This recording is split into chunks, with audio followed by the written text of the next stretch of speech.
21 मई 2023 marigold पौधे का नाम पूरी तरह से मर चुका था। मैंने फिर इस नुस्खे का प्रयोग किया। पूरे 12 घंटे के अंदर अंदर मुझे ये रिजल्ट मिला। मेरा पौधा फिर से जीवित हो गया, मेरा पौधा फिर से हरा भरा हो गया। तो जानिए कौन सा है ये नुस्खा जो कि मरे हुए पौधों में भी जान डाल देता है, वो भी पूरे 12 घंटे के अंदर अंदर। क्या आपके पौधे भी इस प्रकार से सूख रहे हैं? पौधे में फूल नहीं आ रहे हैं, पत्तियां इस तरह से मुरझा रही हैं, पीली पड़ रही हैं, प्लांट की ग्रोथ नहीं हो रही है और इस तरह से पत्तियां सूख रही हैं, काली पड़ रही हैं और पौधे में फंगस का अटैक हो रहा है? तो घबराइए मत। आज मैं आप सबको एक घरेलू नुस्खा बताने वाली हूँ जिसका इस्तेमाल करने से आपके पौधे हरे भरे हो जाएंगे और फूल भी भरपूर मात्रा में आने लगेंगे। पत्तियां भी नहीं सूखेंगी फिर, और ना ही फंगस का कोई प्रभाव पड़ेगा हमारे पौधों पर। बातें ऐसी हैं जिनका हमें खुद ध्यान भी रखना पड़ेगा, जैसे कि ये आप देख रहे हैं फ्लावर, इसका नाम है चाइना पिंक। तो ये फ्लावर जो है खिल गया है, खिलने के बाद इसकी एज अब ओवर हो चुकी है। अगर हम इसे ऐसे ही रहने देंगे तब इसकी आगे ग्रोथ नहीं होगी। इसलिए अब हम इसे क्या करेंगे, सीजर की मदद से इसे 2 इंच नीचे से हम कट कर देंगे इस तरह से। अब हमने जब ये कट कर दिया है तो थोड़े ही दिनों में इसकी यहाँ से 2-3 कलियाँ और निकल आएंगी, जिससे कि पौधा और भी ज़्यादा हरा भरा हो जाता है और फूल भी काफ़ी मात्रा में आते हैं। ये देखिए यहाँ पर भी हमने चाइना पिंक फ्लावर लगाया हुआ है और इसमें भी हमने इसी तरह से किया था, जिसकी वजह से ये जो हमारा घड़े वाला पॉट है ये पूरी तरह से फूलों से भर गया है और पूरा ही हरा भरा हो चुका है। जैसे ही फूल खिल जाता है, उसकी एज हो जाती है, उसके बाद उसे कैंची से कट कर देना चाहिए ताकि नई ग्रोथ जो है वो हो पाए। इस कटिंग को शॉर्ट प्रूनिंग कहा जाता है।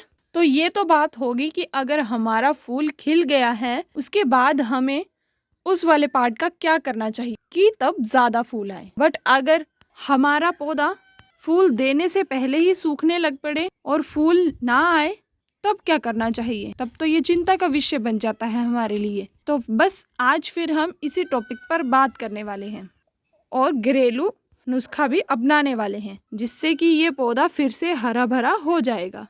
सूखे हुए पत्तों को फिर से हरा भरा बनाने के लिए और भरपूर मात्रा में फूलों को लाने के लिए हमें चाहिए 2 चीज़ें।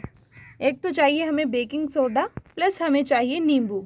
अब इसका क्या कार्य है और इसकी कितनी कितनी मात्रा का हमने प्रयोग करना है, आपको बीमारियां बताई। अगर ये है 2-3 गमलों में ही, तब आप आधा चम्मच का प्रयोग कर सकते हैं बेकिंग सोडे का। अगर ये वाली बीमारी सारे ही पौधों में फैल गई है तब आप आधे से ज़्यादा मात्रा में भी प्रयोग कर सकते हैं। तो मेरे यहाँ पर सिर्फ 2-3 गमलों में ही है ये बीमारी, इसलिए मैं आधे चम्मच बेकिंग सोडा का ही प्रयोग करूँगी। और साथ में चाहिए हमें आधा कटा हुआ नींबू। इसकी हम टोटली 10 बूंदें डालेंगे बेकिंग सोडा में।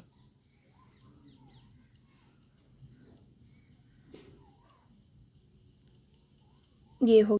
अब क्या करना है, हमने इसे अच्छे से मिक्स कर लेंगे।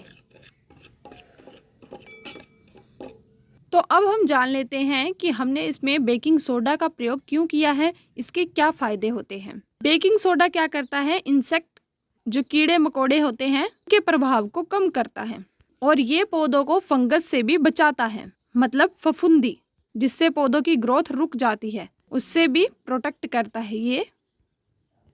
और ये बेकिंग सोडा एक बहुत ही अच्छी खाद प्रोवाइड करता है पौधे की मिट्टी को, जिससे पौधे की मिट्टी जो है हेल्दी हो जाती है और उसी से फिर पौधे की ग्रोथ होती है।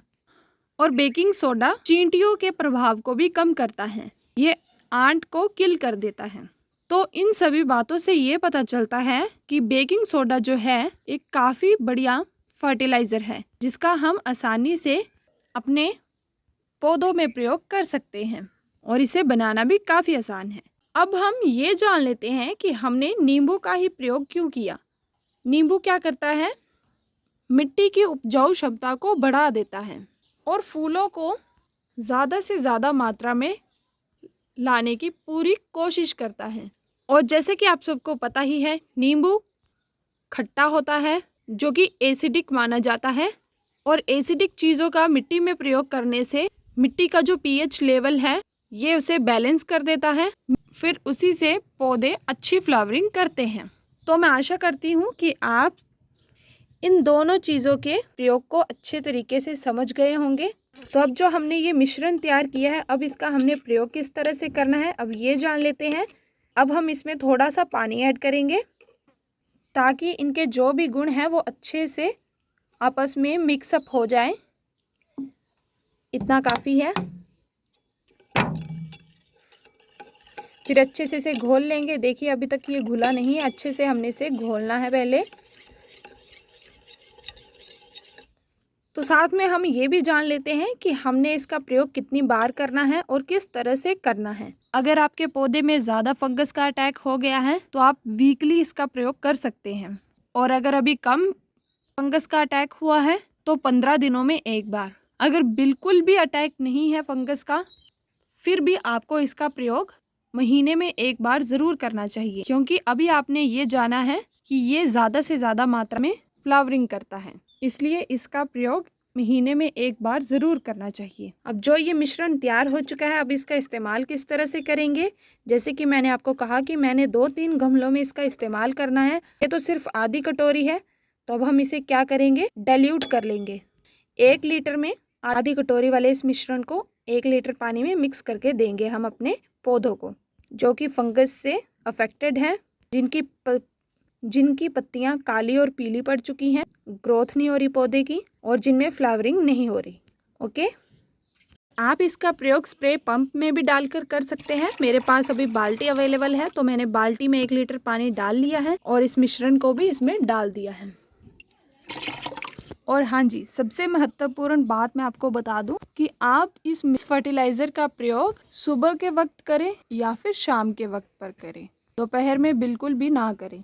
हाँ जी, और एक और ज़रूरी बात, जब आप इस मिश्रण का प्रयोग कर रहे हैं तो उससे पहले आपकी मिट्टी जो है वो नमीदार होनी चाहिए। बिल्कुल सूखी मिट्टी में ही इसका प्रयोग नहीं करना है। पहले पानी का छिड़काव कर ले पौधों पर, फिर उसके बाद इस मिश्रण का प्रयोग करें, ताकि ये मिट्टी में भी अच्छे से एब्जॉर्ब हो जाए और पौधों को और कोई अफेक्ट ना पड़े। तो चलिए अब देते हैं इस मिश्रण को।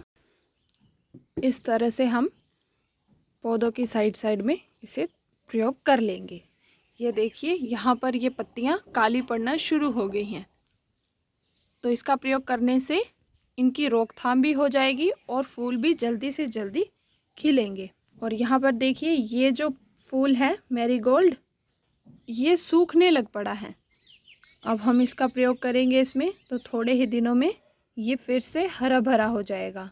और यहाँ पर देखिए, यहाँ पर मैंने लगाया है मनी प्लांट, जिसकी पत्तियाँ बिल्कुल पीली पड़ रही हैं, तो इसका प्रयोग करने से ये भी पीली पड़ना बंद हो जाएंगी। और यहाँ पर भी मैंने मनी प्लांट लगाया है जिसकी पत्तियाँ काली पड़ रही हैं और फिर ग्रोथ भी रुक गई है उसी के कारण, तो यहाँ पर भी हम इसे दे देंगे। मैंने अपने टेरेस गार्डन पर लगाया हुआ है रोज़ गार्डन।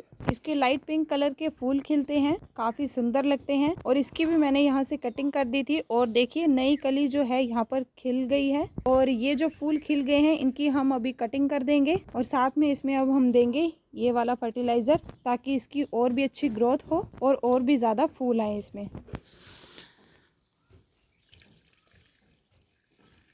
और साथ में ये मनी प्लांट, ये भी सूख रहा है, इसकी पत्तियां भी काली पड़ रही हैं, तो इसमें भी हम इस फर्टिलाइज़र का प्रयोग कर देंगे। और भी कई सारे पौधे लगाए हैं हमने एक ही पॉट में, तो देखिए अब थोड़े ही दिनों में आपको इसके रिजल्ट्स मिलना शुरू हो जाएंगे। तो दोस्तों, आपको ये नुस्खा कैसा लगा कमेंट करके ज़रूर बताएं, और प्रयोग करके भी ज़रूर बताएं। और जिस तरह से क्वांटिटी बताई गई हो उसी तरह से इन चीज़ों का प्रयोग करें, तभी इनका असर दिखता है। प्रयोग सुबह या फिर शाम को ही करें, तभी इनका असर होगा आपके पौधों में। तो आपको ये वीडियो कैसा लगा? अगर वीडियो ज़रा सा भी इंफॉर्मेटिव और इम्पोर्टेंट लगा हो तो ज़रूर चैनल को लाइक शेयर सब्सक्राइब कर दें। राधे राधे।